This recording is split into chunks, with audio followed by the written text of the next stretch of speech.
Good morning, sir. Very good morning to you all. Most welcome in this English class.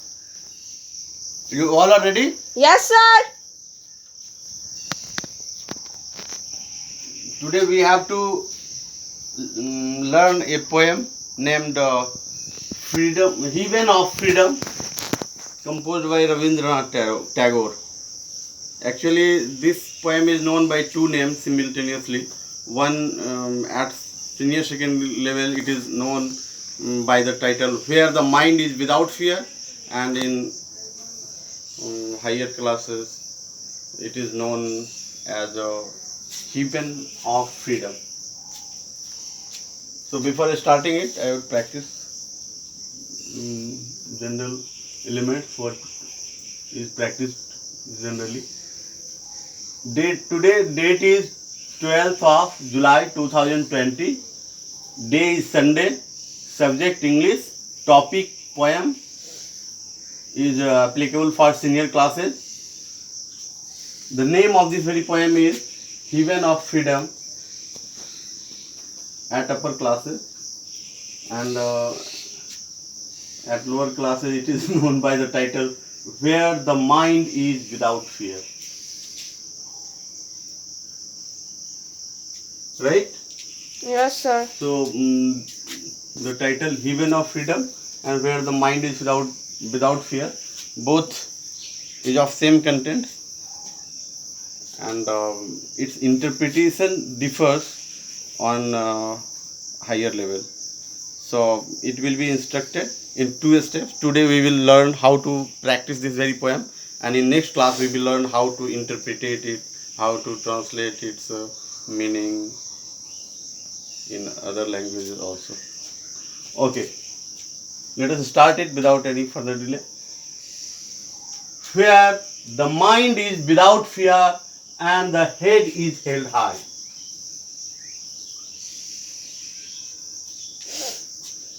Rabindranath Tagore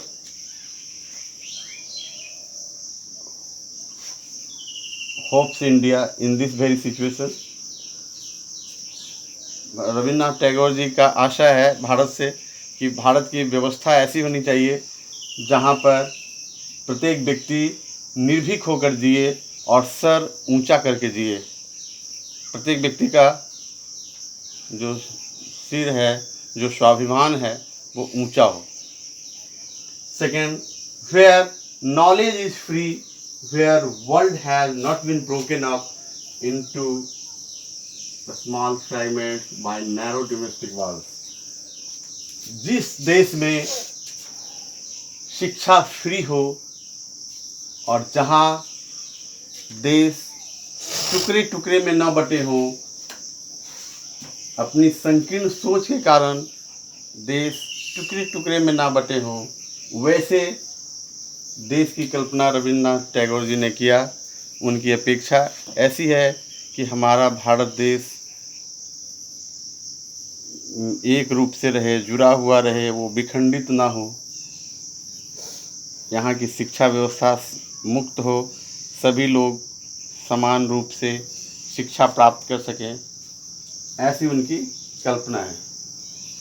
next, where words come out from the depth of truth, जहाँ पर लोगों के शब्द उनकी गहराइयों से आते हों, उनके वृत्तियों के गहराइयों से आते हों। ऐसा नहीं कि बोले कुछ, सोचे कुछ और करे कुछ।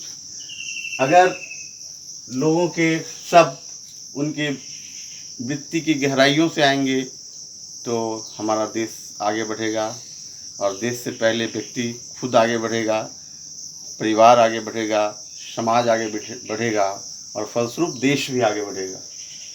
Where tireless striving stretches its arms toward perfection, और जहाँ के व्यक्ति अथक प्रयास से, तन मन धन से लगकर विकास के लिए तत्पर हो, वैसी भारत की वो कामना करते हैं, ताकि जब लोग तन मन धन से समर्पित होंगे तो उन्हें सिद्धि मिलना स्वाभाविक है।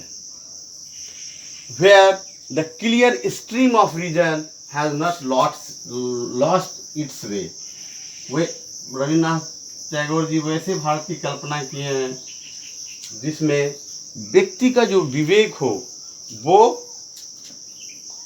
उनके रुग्ण आदतों की संसार में ना खोया हो, अर्थात where the clear stream of reason has not lost its way into the dreary desert sand of dead habits।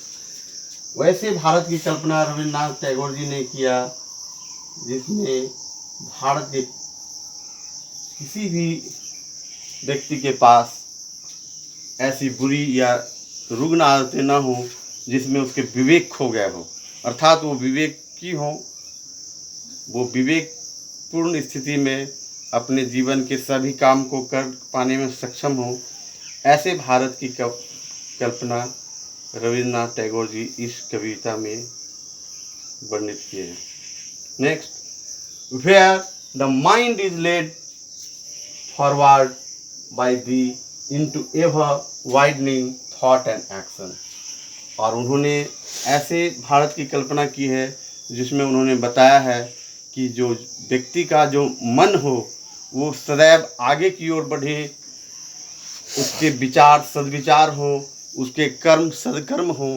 और इसके लिए उन्होंने ईश्वर से प्रार्थना की कि हे ईश्वर, आप हमारे भारतवासियों को ऐसे सद्बुद्धि सद्विवेक दें कि वो सद्कर्म कर सकें और जीवन में प्रगति करें, ताकि हमारा राष्ट्र, हमारा देश तरक्की करे, विकास करे।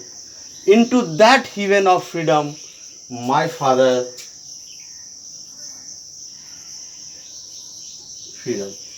Into that heaven of freedom, my father lit my country awake। उन्होंने कहा है कि हे ईश्वर, आप वैसे स्वतंत्रता के स्वर्ग में हमारे देश को प्रवेश कराएं जिसमें जन जन में जागरण हो, प्रत्येक व्यक्ति चौकस हो, सजग हो और चेतनशील हो। इस प्रकार से उन्होंने बहुत कम शब्दों में, और इसे कहा जाए तो एक ही सेंटेंस में उन्होंने इस पूरे कविता का सार निर्धारित किया, जिसकी पढ़ाई हायर सीनियर सेकेंडरी में भी होती है और ऊपर की कक्षाओं में भी होती है। तो आज हमने इसीलिए इसमें सीनियर क्लास लिखा है, ताकि बच्चे होमवर्क में बताएंगे कि किस क्लास में इसकी पढ़ाई होती है और कौन सा लेसन है और वो इसे पढ़े हैं या नहीं पढ़े हैं। आगे हम इसके क्रमिक प्रश्न को हल करेंगे। Who has composed this poem? Answer: His Divine Grace Rabindranath Tagore has composed this poem. Second question: What type freedom do we need to live healthy life in our country as per this very poem? Answer: We need political as well as spiritual freedom to live healthy life in our country. So you must write it down and get it checked so that you can score better marks in coming unit test. This is sufficient for this class. See you in next class. All the best.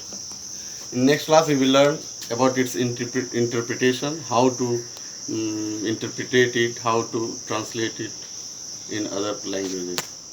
Thank you very much for participating in this very class. See you. All the best.